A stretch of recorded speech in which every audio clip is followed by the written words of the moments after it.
Hello students, welcome to my YouTube channel.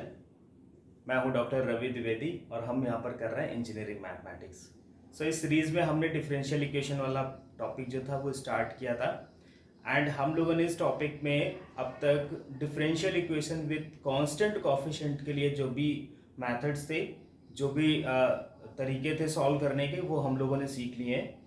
आज के इस वीडियो में हम लोग स्टार्ट करेंगे solution of differential equation with variable coefficient. Okay, so variable coefficients को सॉल्व, वेरिएबल कोएफिशिएंट जब हमारे डिफरेंशियल इक्वेशन में होते हैं तो it becomes quite complicated with respect to the constant coefficient, है ना। तो इसके लिए हम लोग क्या करेंगे, ज़्यादा हायर ऑर्डर पे नहीं जाएंगे, हम सिर्फ सेकेंड ऑर्डर को डील करेंगे। हम सिर्फ यहाँ पे सेकेंड ऑर्डर को डील करेंगे। इस वेरिएबल कोएफिशिएंट वाली जो डिफरेंशियल इक्वेशन को सॉल्व करने के लिए कुछ पर्टिकुलर मेथड्स बनाए गए हैं।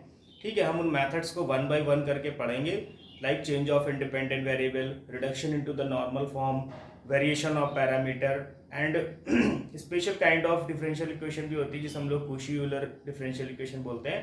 तो ये सारे हम लोग आज की इस वीडियो में कंप्लीट करने वाले हैं। ये वीडियो बहुत ही इंपॉर्टेंट होने वाला है, please be on this video till the last. Okay, हम लोग ये सारे टॉपिक आज इस वीडियो में खत्म करने वाले हैं। ओके, चलिए स्टार्ट करते हैं second order differential equation with variable coefficient से।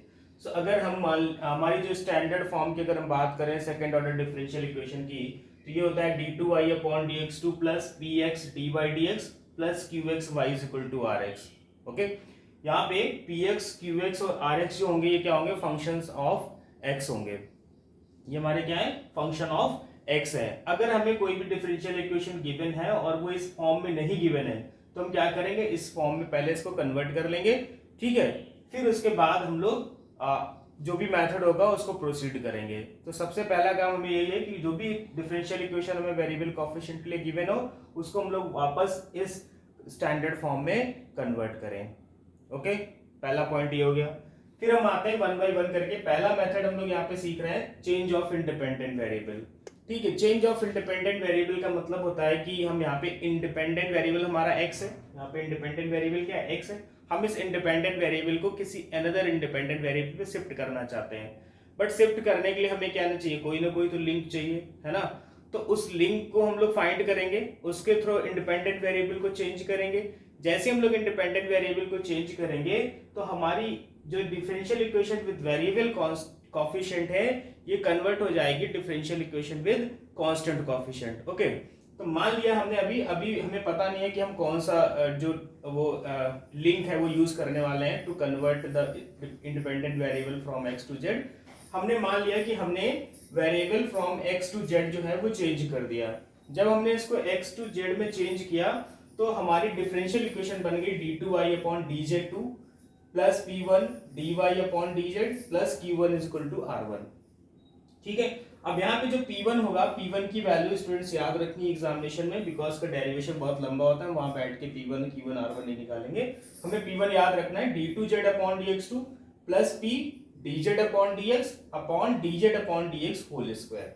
ठीक है, फिर Q1 is equal to q upon dz upon dx whole square आता है and R1 is equal to r upon dz upon dx whole square आता है। थोड़ी सी मैं हिंट दे दूं कि अगर मान लो हम इंडिपेंडेंट वेरिएबल को x से z पे कन्वर्ट कर रहे हैं, अगर हम dy dx की वैल्यू की बात करें, है ना, या फिर हम मान लीजिए dy, है ना, dy dx की वैल्यू बात करें तो ये हो जाएगा dy upon dz into dz upon dx। ठीक है, एंड सिमिलरली फिर हम d2y dx2 निकालेंगे। ये सारी वैल्यूज हम यहाँ पे रखेंगे। ठीक, सिंप्लीफाई करेंगे तो हमारी जो इक्वेशन है वो कुछ इस तरीके से बन के आएगी, जहां पे P1 हमारा ये होगा, Q1 हमारा Q upon dz upon dx square होगा एंड R1 हमारा R upon dz upon dx whole square होगा। ठीक है, ये तो हमारी इक्वेशन रिड्यूस हो गई। अब हमें कैसे पता चलेगा कि मतलब लिंक क्या है, तो उस लिंक को फाइंड करने के लिए हम क्या करते हैं, हमने वेरिएबल z को इस तरीके से चूज किया हुआ है कि Q1 की वैल्यू कांस्टेंट आ जाए। क्या आ जाए, हमारा Q1 जो है वो कांस्टेंट हो जाए। तो Q1 हमारा क्या है, Q1 हमारा Q upon dz upon dx whole square है। हम क्या करेंगे, इसको इक्वल टू कांस्टेंट रख देंगे। जैसे हम इसको इक्वल टू कांस्टेंट रखेंगे, Q हमें पहले से ही नोन है, हमें इक्वेशन में गिवन होगा। हम यहाँ से dz अपॉन dx की वैल्यू निकाल लेंगे, इंटीग्रेट करके हम z की वैल्यू निकाल लेंगे। क्लियर है ना। जैसे हमारा z में रिलेशन आ जाएगा x के साथ, मतलब ये लिंक मिल गया जिसके थ्रू हमें क्या करना है, इसको कनेक्ट करना है। नाउ फिर हम उसके बाद क्या करेंगे, P1 R1 की वैल्यू निकाल लेंगे, यहाँ पे सब्स्टिट्यूट कर देंगे, तो हमारी इक्वेशन जो है वो कांस्टेंट कोएफिशिएंट में कन्वर्ट हो जाएगी। ठीक है, फॉर्मूला याद रखना है, P1 है d2z/dx2 plus P dz/dx whole square. Q1 R1 आसान है, Q1 Q dz/dx whole square and R1 R dz/dx whole square. दूसरे मेथड पे आते हैं। दूसरे मेथड को बोलते हैं लोग नॉर्मल फॉर्म। ठीक है, इसको हम लोग removal of the first derivative भी बोलते हैं। ठीक है, by removing the first derivative भी इसको हम लोग बोलते हैं। तो यहाँ पे हम लोग क्या करेंगे, यहाँ पे हम लोग नॉर्मल फॉर्म में कन्वर्ट करने के लिए y is equal to u v substitute करेंगे इस इक्वेशन में। ठीक है, u हमारा कोई नोन फंक्शन होगा, ठीक है, x का u पहले से ही नोन होगा हमारा फंक्शन x का। ठीक है, सो और वो नोन फंक्शन क्या होगा वो भी हम लोग देखेंगे कैसे हम लोग फाइंड कर लेंगे। नोन का मतलब ऐसा नहीं है कि बस हम क्वेश्चन देखिए और हमें पता चल गया। ठीक है, तो y is equal to u भी हमने सब्स्टिट्यूट किया और फिर हमने क्या किया, फर्स्ट ऑर्डर डेरिवेटिव को रिमूव किया। ठीक है, फर्स्ट ऑर्डर डेरिवेटिव को रिमूव करने का मतलब उसके कोएफिशिएंट को जीरो ले लेना है ना। फर्स्ट ऑर्डर डेरिवेटिव को रिमूव करने का मतलब है उसके कोएफिशिएंट को जीरो ले लेना। जैसे उसके कोएफिशिएंट को जीरो लेंगे तो हमें यहाँ से u की वैल्यू मिल जाएगी। ठीक, अब देखो यहाँ पे तो हमारा जो नॉर्मल फॉर्म बन के आएगा वो आएगा d2v/dx2 plus x into v equal to y. ये हमारा नॉर्मल फॉर्म है क्योंकि यहाँ पे फर्स्ट डेरिवेटिव को हमने रिमूव कर दिया है। अब यहाँ पे कैपिटल X की वैल्यू क्या होगी, q minus half dp/dx minus 1/4 p square. y क्या होगा, r into e to power half integration p dx and u हमारा आएगा e to power minus half integration p dx। ठीक है ना, याद रखेंगे क्या करना है हमें, जब भी क्वेश्चन आएगा एग्जाम में ये इतना स्टेटमेंट हमको लिखना है। ठीक है, ये स्टेटमेंट हमको लिखना है और ये इतना स्टेटमेंट भी हमको लिखना है, तभी हम क्वेश्चन को आगे प्रोसीड कर पाएंगे। इन सबके डेरिवेटिव है, डेरिवेशन है, लेकिन वो डेरिवेशन जो है हमारे है ना एग्जामिनेशन में करने के लिए नहीं है, वो बस समझने के लिए। तो यहाँ पे हम लोग एग्जामिनेशन में जो क्वेश्चन करेंगे तो ये चीजें जरूर लिखेंगे, putting y is equal to u v and removing the first order derivative. Equation first take the normal form as d2v/dx2 plus xv is equal to y, where x is given by q minus half dp/dx minus 1/4 p square, y is r into e to power half integration p dx and u is e to power minus half integration p dx। ठीक है, बना लिया हमने। अब दोनों का एक एक क्वेश्चन हम लोग कर लेते हैं, फिर आगे बढ़ते हैं बाकी दोनों मेथड्स पे।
तो ये दो क्वेश्चन हम लोगों ने लिए हैं student.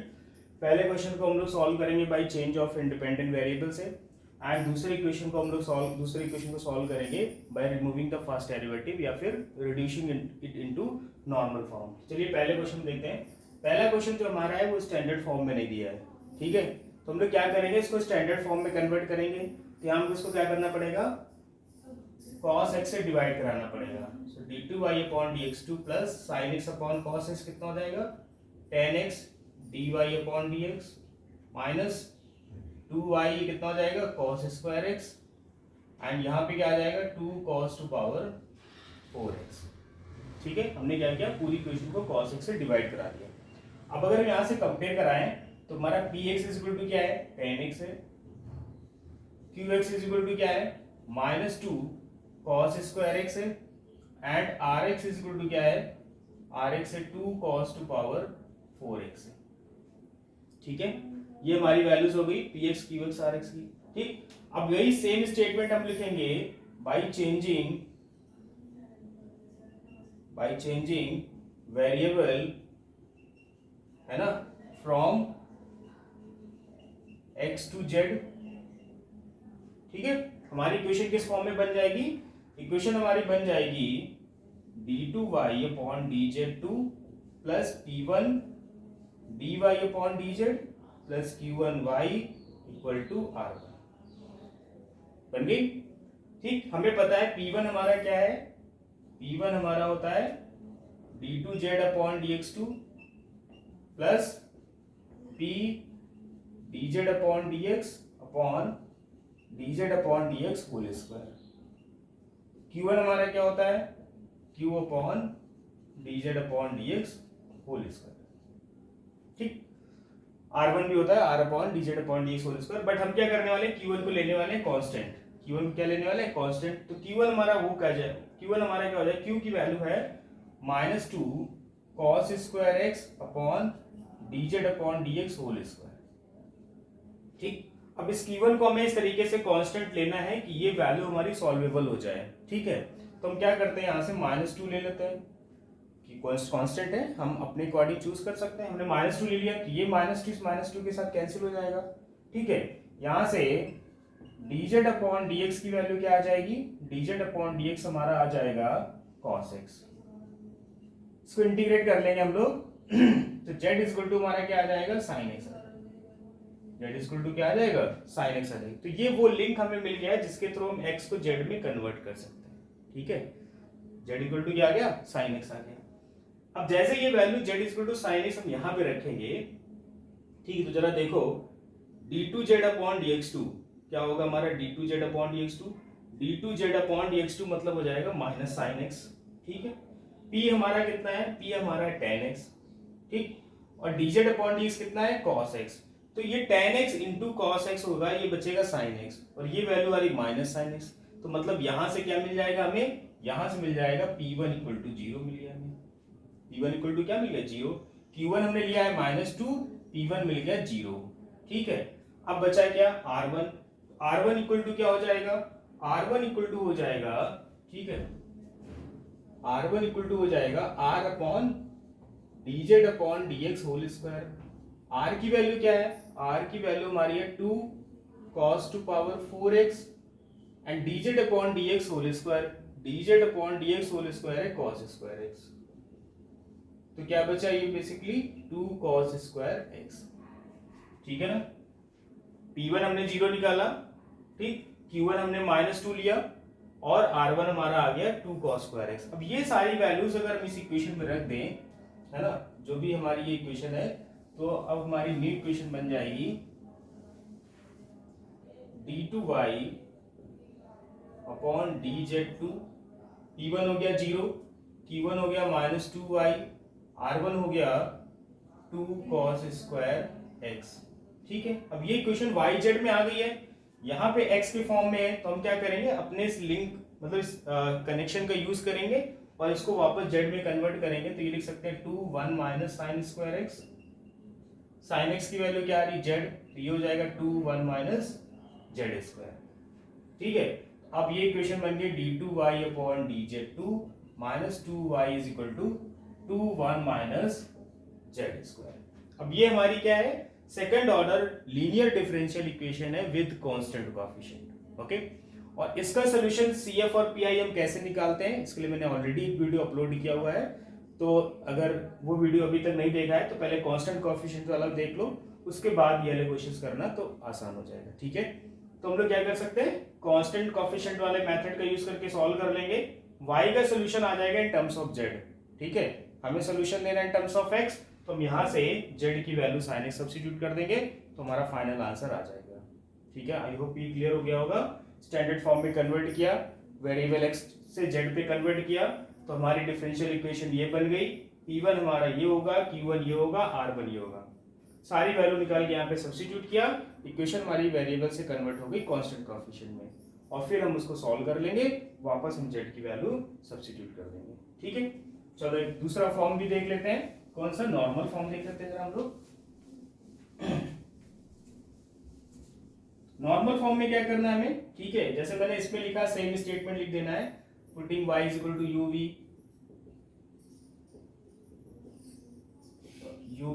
And removing the first order derivative, ठीक है, क्या इक्वेशन बन जाएगी हमारी d2v upon dx2 plus xv is equal to y, ये इक्वेशन बनेगी हमारी। ठीक, हम सबसे पहले x कैलकुलेट कर लेते हैं। x हमारा क्या था, q minus half dp upon dx plus minus 1/4 p square. चलो इसको कैलकुलेट करते हैं। तो सबसे पहले तो हमें क्या चाहिए, p और q चाहिए। p और q कहाँ से मिलेंगे, यहाँ से मिलेंगे। तो इसको जब हम लोग कंपेयर करा लेंगे स्टैंडर्ड फॉर्म से, तो p हमारा आ गया -2 tan x और q क्या आ गया हमारा, q आ गया 5 एंड r क्या आ गया, r आ गया हमारा sec x into e to power x, sec x into e to power x। अब जरा यहाँ पे देखो, q minus half dp upon dx है, तो q की वैल्यू में क्या लिखी 5 half dp upon dx, p हमारा क्या -2 tan x है, तो ये कितना हो जाएगा -2 sec square x, -2 sec square x, ठीक है, -1/4 और ये कितना हो जाएगा p स्क्वायर। p स्क्वायर का मतलब कितना हो गया, p स्क्वायर का मतलब हो गया 4 tan square x, 4 tan square x, ठीक है। जरा देखो यहाँ पे, ये तो हो गया 5, ये माइनस माइनस कट गया, ये प्लस हो गया, तो आ गया प्लस sec स्क्वायर x, ठीक है। ये 4 से 4 minus tan square x, sec square x minus tan square x क्या होता है, 1 होता है। तो ये हमारा क्या बन गया, 6 बन गया। x की वैल्यू क्या आ गई, 6 आ गई। अब सिमिलरली हम y निकालेंगे अगर, तो y हमारा क्या आ जाएगा, ठीक है, y हमारा आ जाएगा, ओके, y की वैल्यू होती है r into e to power integral, okay, half p dx, यही होता है y। r हमारे पास क्या है, sec x into e to power x, ठीक, फिर क्या है into e to power half, और यहाँ पे क्या है p dx, p हमारा क्या है minus it is -2 tan x, और इसका हमें क्या करना है, इंटीग्रल करना है, ठीक है। इंटीग्रल p dx है, p हमारा -2 tan x है इंटू dx, तो ये देखो यहाँ से 2 से 2 कैंसिल होगा, ठीक है, और tan x का इंटीग्रेशन होता है log sec x, ठीक है, माइनस साइन है यहाँ पे, log 1 अपॉन sec x यानी cos x भी लिख सकते हैं, और क्या हो जाएगा, ये कैंसिल हो जाएगा, तो ये आ जाएगा sec x e to power x into cos x, ये कैंसिल हो जाएगा, तो हमारी वैल्यू आ जाएगी e टू पावर x, ठीक है। अब बचा क्या, हम u और निकाल लेते हैं। u हमारा क्या होता है, e to power minus half integral p dx। अब देखो यहाँ पे क्या है, बस एक माइनस साइन ही चेंज होगा, तो ये वैल्यू जो cos x आ रही थी बेसिकली अब आ जाएगी sec x, u की वैल्यू क्या आ जाएगी sec x, ठीक है। ये वैल्यूज यहाँ पे रख देते हैं हम लोग, तो d2v अपॉन dx2 हो जाएगा, ठीक है। x हमने कितना निकाला है, +6v हो गया, एंड इक्वल टू ये कितना निकाला है, e टू पावर x, ठीक है। अभी अगेन देखो, सेकंड ऑर्डर डिफरेंशियल इक्वेशन बन गई विद कांस्टेंट कोएफिशिएंट, ठीक है। तो हम लोग क्या कर सकते हैं, इसको सिंप्लीफाई कर सकते हैं, इसको हम लोग सिंप्लीफाई कर सकते हैं using the constant coefficient rule, okay. So इसका यहाँ से जो सोल्यूशन निकलेगा v की वैल्यू होगी, u हमने पहले निकाला है, तो हमारा जो कंप्लीट सोल्यूशन हो जाएगा वो y is equal to u into v से, मतलब दोनों प्रोडक्ट करा के कंप्लीट सोल्यूशन हो जाएगा। तो हम लोग देखते हैं बाकी बचे हुए दो मेथड, एक variation of parameter and Cauchy-Euler equation. So students, let's see the other two methods. इनमें से एक वेरिएशन ऑफ पैरामीटर है और दूसरा हमारा Cauchy-Euler इक्वेशन है, ठीक है। तो वेरिएशन ऑफ पैरामीटर हम लोग तब यूज कर पाएंगे जब हमें किसी भी गिवन डिफरेंशियल इक्वेशन का कॉम्प्लीमेंट्री फंक्शन पता हो, ठीक है। कॉम्प्लीमेंट्री फंक्शन क्या होता है, ये हमने ऑलरेडी प्रीवियस वीडियो में डिस्कस किया हुआ है, तो एक बार वाला वीडियो में फिर से रिक्वेस्ट कर रहा हूँ जरूर देखें, ताकि कांस्टेंट कोएफिशिएंट्स वाले जो भी कॉन्सेप्ट हैं वो सारे के सारे आपके क्लियर हो जाएं।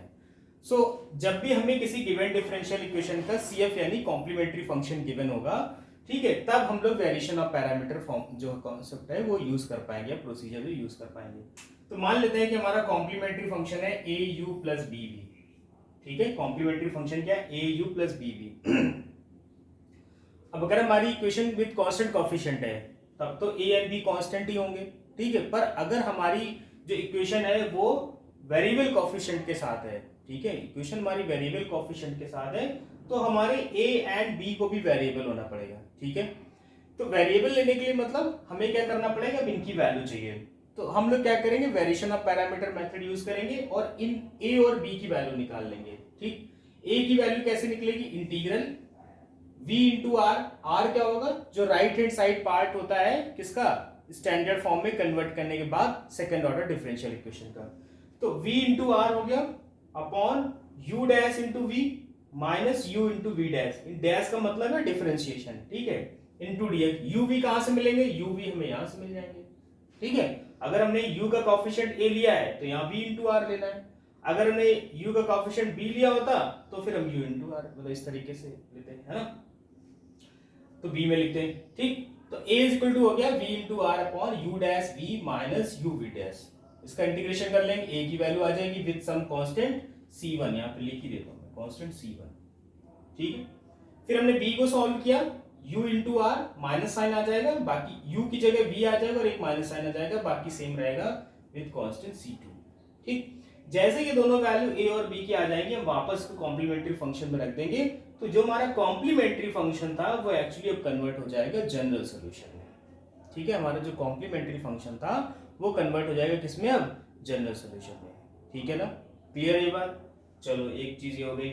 दूसरे मेथड पे आते हैं, कूशी-यूलर इक्वेशन, ये थोड़ा सा डिफरेंट है, मतलब इनका बाकी मेथड से कुछ खास रिलेशन नहीं है, ये अपने आप में एक अलग इक्वेशन होती है, ये कुछ स्टैंडर्ड इक्वेशन का मतलब ये d2y अपॉन dx2 है ना, मतलब जो हमने plus p x d y d x plus q x equal to r x लिया था, ऐसा नहीं है कि ये उसी के लिए सॉल्वेबल है, ये हमारी इक्वेशन एक मतलब स्पेशल इक्वेशन ही होती है, किस टाइप की होती है कि जब कोएफिशिएंट की जो पावर है और जो डेरिवेटिव का ऑर्डर है सेम हो, है ना, तो equation of the form ax plus b to power n dny upon dxn plus ax plus b to power n minus one dn minus one y upon dxn minus one and so on plus y is equal to fx, इस तरीके की जब equation बनेगी तो हम इसको बोलते हैं कूशी-यूलर डिफरेंशियल इक्वेशन, ठीक है। सॉल्व कैसे करते हैं इसको हम लोग लेट कर लेंगे ax plus b equal to E to power z, let कर लिया, यहां से ट्रांसफॉर्म करेंगे z इज इक्वल टू क्या आ जाएगा, log ax प्लस बी आ जाएगा, ठीक है, आ गया। अब इसके बाद हम पहले वैल्यू निकाल लेंगे ax plus b into d y d x की, और ये वैल्यू हमारी इक्वल टू आएगी d y upon d z के, और इस डी वाई डी जेड को अगर हम डी लिख लें तो ये इक्वल टू हो जाएगा डी वाई के, ठीक है। फिर हम लोग निकालेंगे ax plus b whole square d two y upon d x two, ये वैल्यू आएगी हमारी डी स्क्वायर माइनस डी, जिसको हम लोग लिख सकते हैं d d minus one y, ठीक है।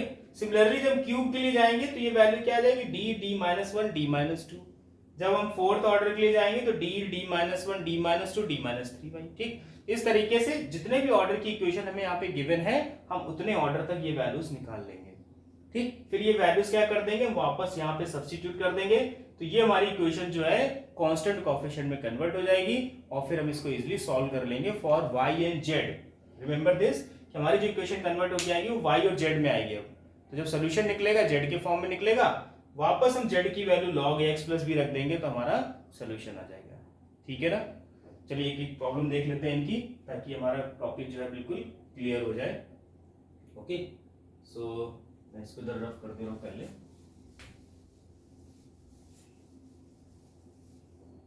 और एक सिंपल से एग्जांपल ले ले रहा हूँ। मान लो हमें यहाँ पे दिया है d two y upon d x two plus a square y is equal to ten A x, ठीक है। हम इसको ऑलरेडी जो कल जो नेक्स्ट प्रीवियस वीडियो हम लोगों ने जो किया था उसमें हम लोगों ने किया था कि इस इक्वेशन को हम लोग सॉल्व कर सकते हैं जनरल मेथड, जिसमें हम लोग इसके लीनियर फैक्टर करके और उस तरीके से फॉर्मूला इसे कर सकते हैं। पर अगर क्वेश्चन में बोला गया using the variation of parameter, तो हमें वेरिएशन ऑफ पैरामीटर यूज करना पड़ेगा, ठीक है। तो सबसे पहले हम क्या करेंगे, इसका CF निकाल लेंगे।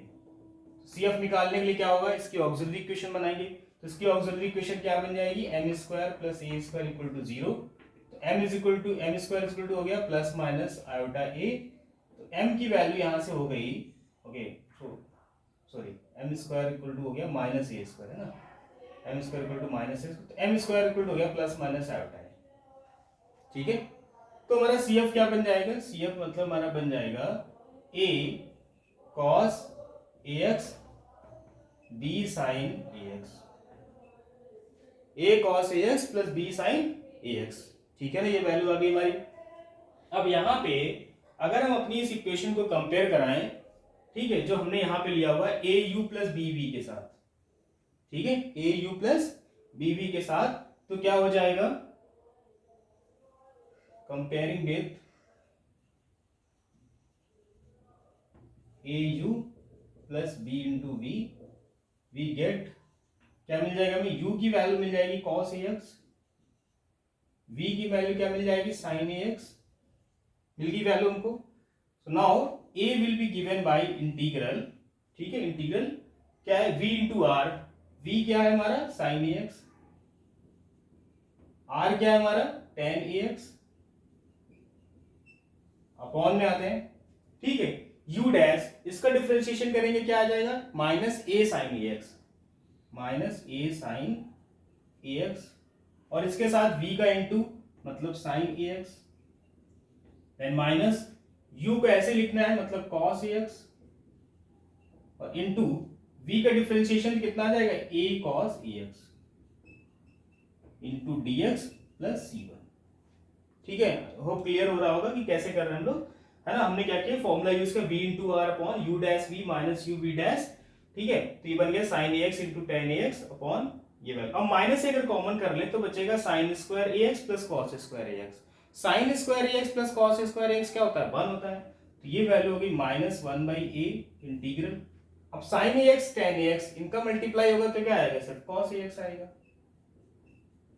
And D x plus C one, और इसका इंटीग्रेशन हमें इजीली आता है, क्या हो जाता है, साइन ए एक्स बाई ए, ये आ गया माइनस 1/a स्क्वायर साइन ए एक्स प्लस सी वन, ये हमारी a की वैल्यू आ गई।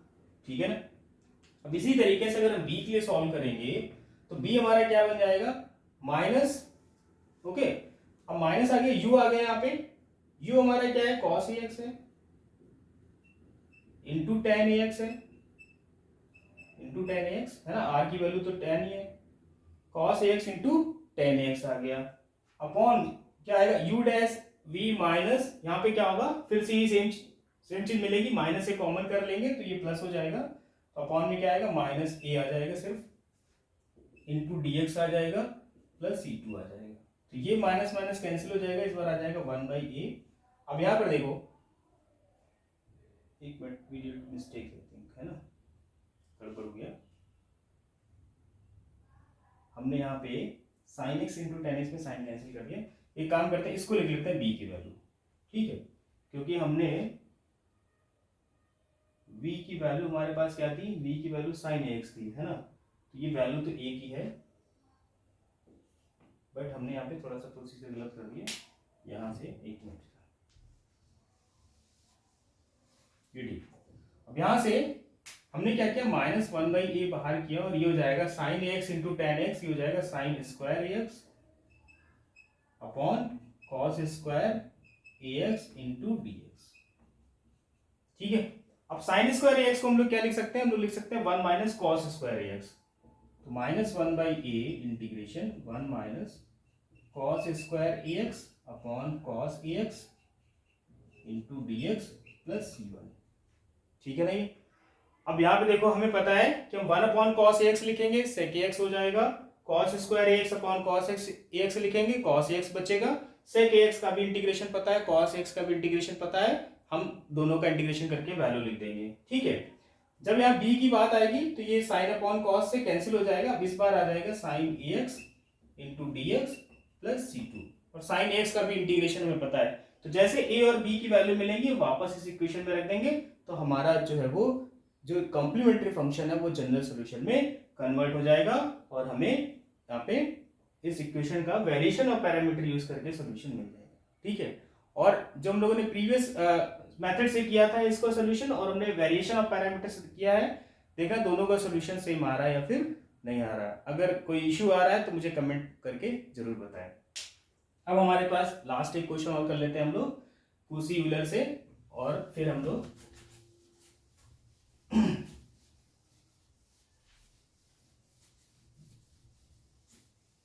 So students, let me write a question related to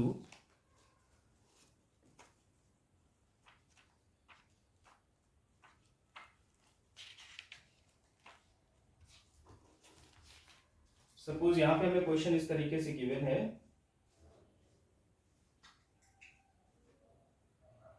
3x plus 2 whole square d2y upon dx2 plus 5 3x plus 2 dy upon dx minus 3y is equal to x square plus x plus 1। ठीक है।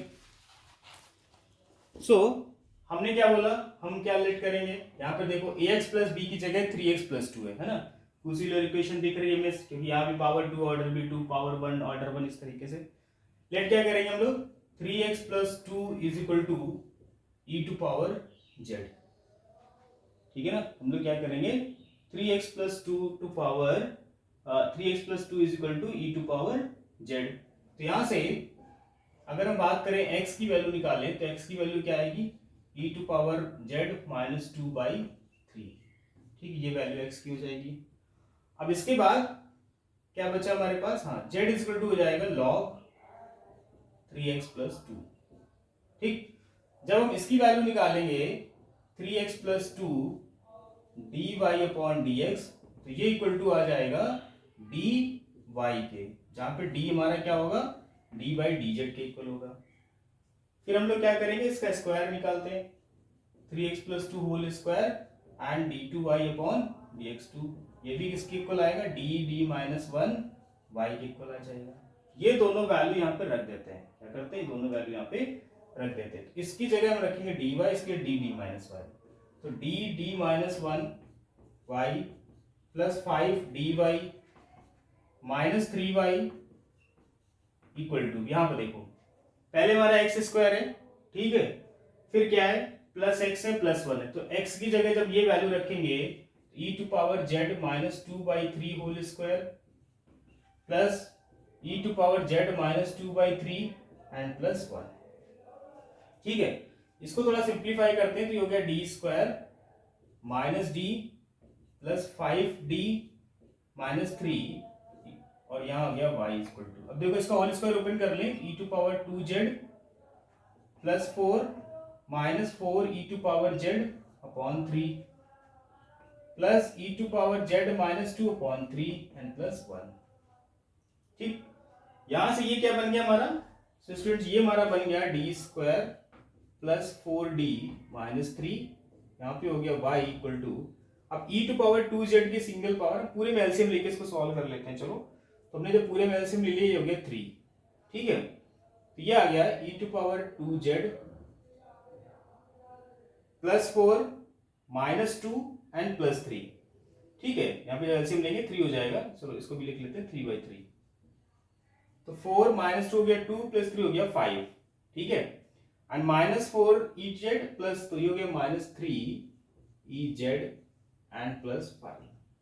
ठीक, अब ये पूरी equation हमारी y और z में convert हो गई। ठीक, पहले इसका हम CF निकाल लेंगे। CF कैसे निकालेंगे, ऑक्सिलरी इक्वेशन बनाएंगे, m square plus 4m minus 3 equal to 0, तो ये बन जाएगा m, है ना, इसके फैक्टर बनेंगे m माइनस 3 माइनस 1 तो होगा नहीं। ठीक है, चलिए नहीं फैक्टर बन रहे होंगे तो हम इसको धराचार से यूज कर लेंगे, 3 plus minus under root of B square मतलब 4 स्क्वायर माइनस 4ac मतलब ये प्लस हो जाएगा 12। ठीक है, बी स्क्वायर माइनस 4ac और ये अपॉन में क्या आ जाएगा 2 आ जाएगा, तो ये माइनस बी मतलब माइनस 4 रहेगा। ठीक है, तो ये हो जाएगा और माइनस 2 प्लस माइनस, और ये कितना हो गया 16 12 28 मतलब 4 बाहर आ जाएगा, 2 बाहर आ जाएगा, प्लस माइनस रूट 7। ठीक है, तो ये इसकी वैल्यू आ गई। अब यहां से ये आ गया तो हम इसको लिख सकते हैं CF इज इक्वल टू हमारा हो जाएगा C1 e to power 2 plus minus 2 plus root 7 z and इसके साथ में क्या लिख सकते हैं plus C2 e to power minus 2 minus root 7 z, ऐसे करके लिख सकते हैं। बाद में z की जगह क्या रख देंगे हम लोग, log 3x प्लस 2 रख देंगे। ठीक, तो ये हमारा CF हो जाएगा। फिर पी आई निकालने के लिए देखो, ये सारे के सारे फंक्शन जो है वो ई टू पावर फॉर्म में बन रहे हैं, इसको 0z लिख सकते हैं। ई टू पावर ए जेड वाला फॉर्मूला लगा लेंगे पी आई निकालने के लिए, डी को ए से रिप्लेस कराते जाएंगे तो क्या हो जाएगा, पी आई निकल आएगा, फिर दोनों को ऐड कर देंगे, वापस जेड की जगह रख देंगे log 3x+2 और हमारा सोल्यूशन आ जाएगा। ठीक है, तो इस वीडियो को देखने के से पहले अगर आपने कोफिशिएंट विद कांस्टेंट कोफिशिएंट वाला वीडियो नहीं देखा है तो फिर ये जो मेथड्स हैं वो आपको थोड़ा कम समझ में आएंगे, बिकॉज मैंने कोई भी क्वेश्चन पूरा सॉल्व नहीं किया। मैंने कहाँ तक किया है, जहां तक हम उस इक्वेशन को कांस्टेंट कोफिशिएंट में कन्वर्ट कर पाते हैं।